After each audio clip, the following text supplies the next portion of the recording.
यार ये Ben Stoke के जो फादर का नाम है वो क्या जसप्रीत बुमराह है। सॉरी टू से किसी को बुरा लगे तो यार, क्योंकि जब जब भी भाई बेन स्टोक बुमराह के सामने आया है ना भाई, आउट होके चला गया है। और आउट भी भाई बोल्ड होके गया है। ये नहीं है कि भैया कैच ये वो ना, भाई बुमराह हमेशा भाई बेन के स्टोक को बोल्ड ही मारता है। 2024 में भी भाई बोल्ड मारा था। वो आपको पता है बेन स्टोक की भाई फोटो वायरल हुई थी।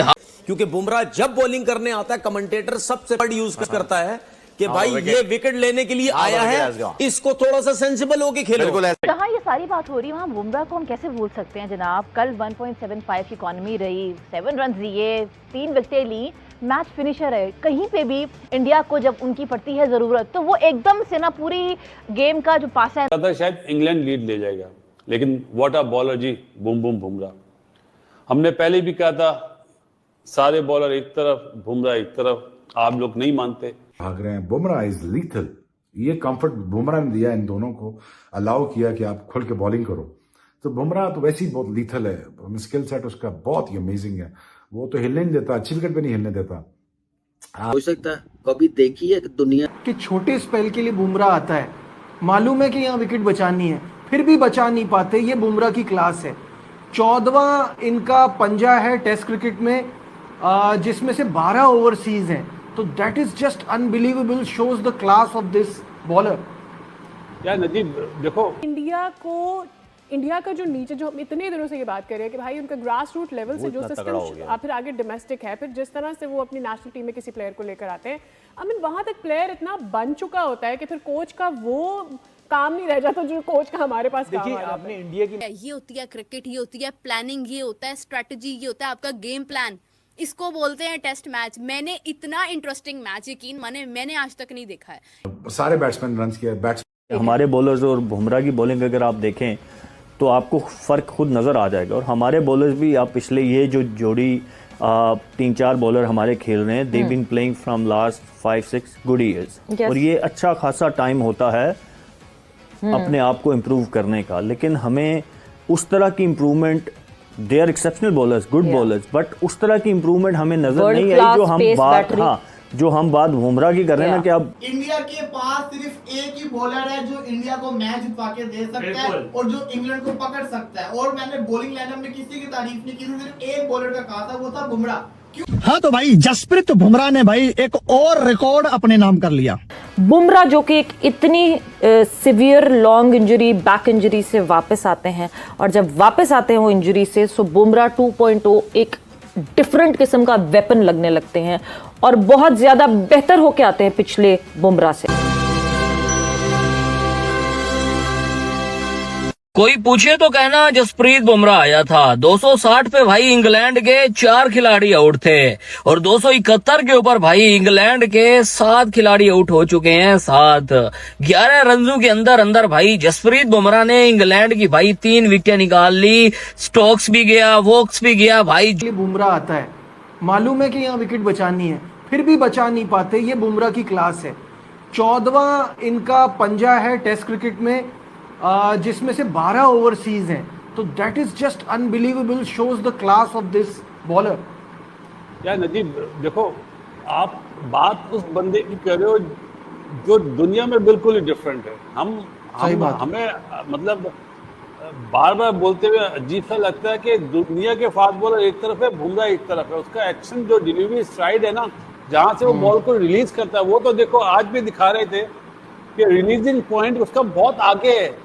अगर सिराज का यहाँ पर है तो वो बहुत लेट फेंकता है, और लेट जो बॉलर बॉल को डिलीवर करता है, जैसे मोहम्मद आसिफ था, उन्हें पकड़ना बहुत मुश्किल है। और बुमराह ने तो ये, अगर सामने से अच्छी बॉल हो जाते ना, अगर सिराज अच्छे बॉल करता, अपना कृष्णा अच्छे करता या ठाकुर अच्छे करता, तो ये 150 रन की लीड होती। जिस तरह की कंडीशन में इन्होंने स्टार्ट करा था, अभी 90 पे 2 आउट है, समझ लें आप 96 पे 2 आउट है ना। यहाँ से अगर 225 रन भी बनाता है ना, वैसे अभी भी, मतलब अभी मेरी नज़र में 70% इंडिया के हाथ में मैच है, 30% इंग्लैंड के हाथ में। क्योंकि चौथी बारी का मेरे जहन में हमेशा होता है कि चौथी बारी में जो रन, 400 रन आप पहली बारी में बनाते हैं ना, तो 300 रन भी मुश्किल हो जाते हैं। क्योंकि वेयर टेयर होगा, वेयर टेयर का फायदा क्या होगा, कृष्णा को भी फायदा होगा, सिराज को भी होगा। बुमराह की तो मैं बात ही नहीं कर रहा ना, वो तो एक तरफ है। वो तो कहीं भी करा लेता ना। वो तो मतलब सीमेंट पे भी कराओगे ना तो डेंजरस है। तो चौथी बारी में ये दोनों भी डेंजरस होंगे, प्लस जो वो होगा ना जडेजा को बहुत फायदा बड़ा होगा रोल ना सबसे होगा, ज्यादा। हाँ। क्योंकि इनके पास राइट हैंडर हैं। मेरा जो बॉलिंग वाला सवाल था ना, उसमें मेरा मकसद ये था कामरान कि जब तक जैसे दुआ यही है कि बुमराह चलता रहे, सही है, लेकिन जब तक बुमराह चल रहा है, अच्छा खेल रहा है, इनको नहीं था कि अर्शदीप को मौका दे देते। अब किसी को आप अगर इसको कुछ हो जाएगा और आप बीच में किसी को लाएंगे, उस पर एडिशनल प्रेशर होगा ना बॉलिंग को चार्ज करने का। यहाँ मुझे शार्दुल ठाकुर का रोल समझ में नहीं आ रहा कि आप जिस नंबर पे उससे खिला रहे हैं, आप उससे बैटिंग चाह रहे हैं, आप उससे बॉलिंग चाह रहे हैं, इससे अच्छा आप एक प्रॉपर फास्ट बॉलर और दूसरा खिला लो और उसको चांस दो आगे। इंडिया ये वाला टेस्ट मैच जीतता है ना, तो वो जो पंच मारेगा ना, उससे इंग्लैंड बैकफुट पे जाएगा। और वो लाजमी जो पिच है ना, अभी तो इस पिच पे आपको घास इतनी नजर नहीं आ रही, वो 6 mm घास बनाएगा, क्योंकि उन्हें पता है बुमराह अच्छे बॉल कर रहा है, बाकी बॉलर इतने अच्छे बॉल नहीं कर रहे।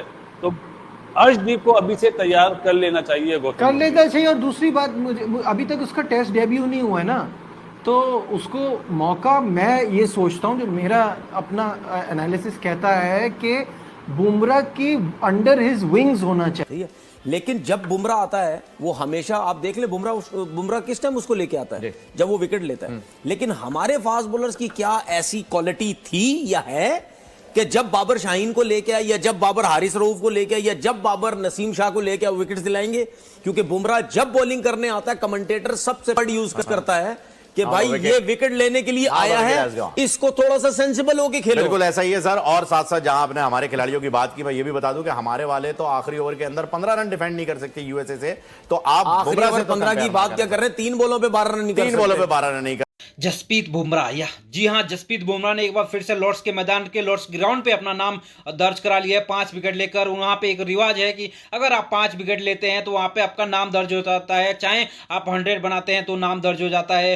तो आज जॉय रूट ने 100 बनाए, लेकिन जॉय रूट को 12वीं बार जसप्रीत बुमराह ने आउट किया है, और उसके बाद भी जसप्रीत बुमराह के कंटिन्यूस आउट होते ही रह रहे हैं।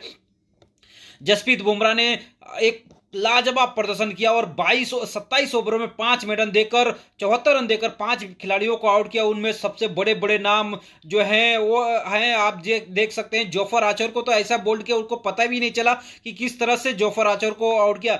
बेन स्टोक को एक बार फिर से वैसी गेंद पे आउट किया था जो कि इंडिया में एक बार आउट किया था, उनको पता ही नहीं चला कि बॉल किधर से आया और किधर स्टैंप उड़ा के चला गया।